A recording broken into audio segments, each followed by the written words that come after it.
lakini wadwa ni mondo konywa e rito piny. Koro watimne nang'o? To jo Kenya bok wadwa ni mondo ng'e ni ng'ani wadware.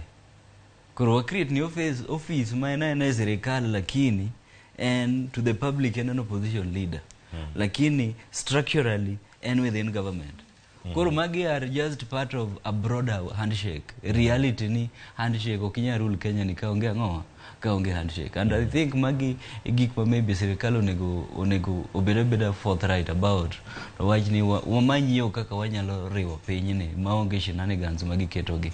Mond giyud kaka gi reach out to opposition leaders gi. Gipenji ni bwana tudwaro ang'o, ere kaka wanyalo tero Kenya ni mbele. Nikech in the long run kata ka koro salosi ginene office mar opposition, nyaka gidhi gibed piny, giwuo gi jogi, giwach ni to koro office ni wasakete to wadwa miye ng'a. Nikech ng'ato ok biwuok, gibiro miye ng'ama ni e Kenya Kwanza. King miye ng'ama ni e Kenya Kwanza, jopiny biro neno ni magi oyuma muketogi.